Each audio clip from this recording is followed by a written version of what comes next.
In 1942, Gibson introduced what is today regarded as their most widely used and famous acoustic guitar, the J45. It replaced their Great Depression era model, the J35, and it was originally sold for a price of only $45. We just so happen to have 4 of these here today at the studio, and we're going to mic them up, record them, and compare each one. So hopefully, at the end of this video, you'll be as convinced as I am why the J45 is my favorite acoustic guitar to record with.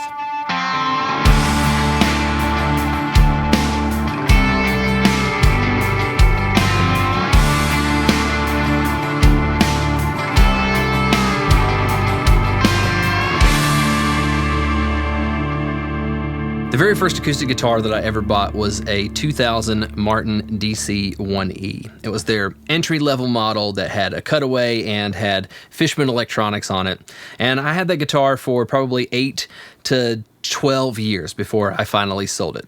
I've also owned Laravees, Fenders, Taylors, Takaminis, a bunch of different acoustic guitars over the years. But it wasn't until I played my first Gibson J45 and recorded it that I knew what I was looking for in an acoustic guitar on a record. And that was this 2001 Gibson J45. I've used this guitar on basically every recording that I've made for the last 3.5 years. This one belongs to my studio partner, Matt Goldman, and he initially brought it to the studio and said, you should probably put your Taylor away and try this acoustic guitar, this Gibson, the next time you record a song.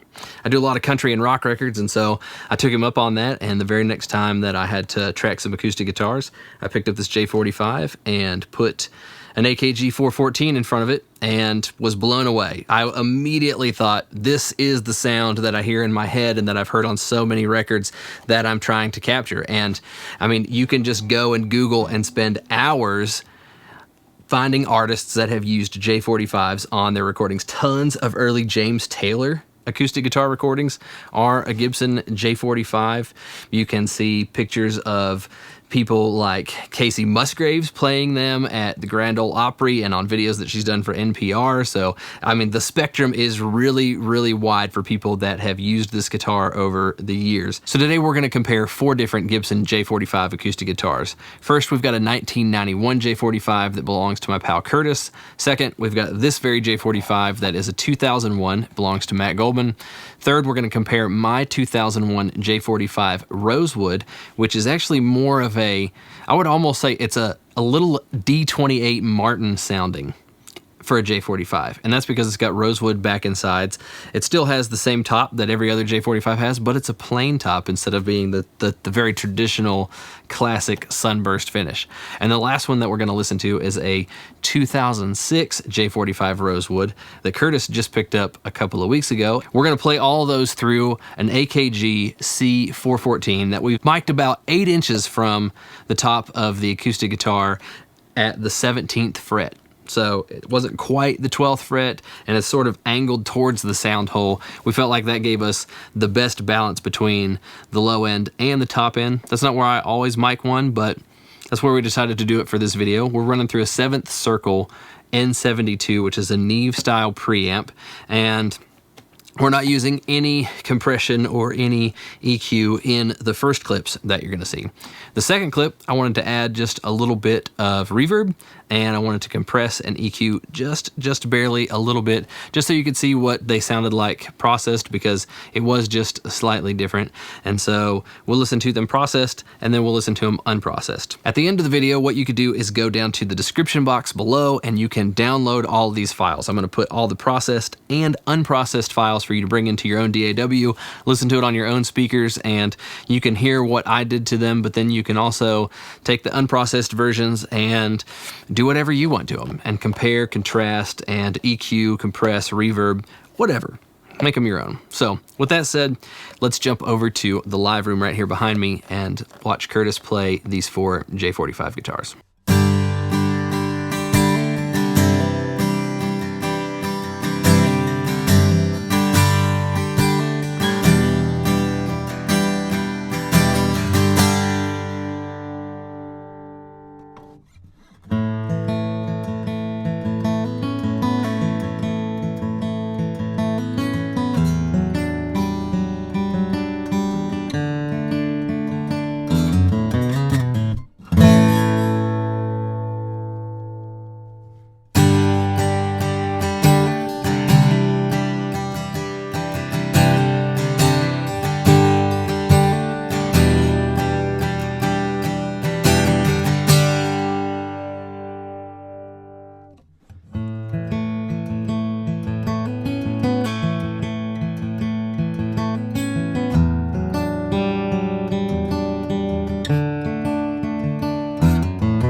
If it's a strummed part that I need to be a little bit thicker, something singer-songwriter, something country, I'm almost always going to pick that J45 that belongs to Matt Goldman from 2001.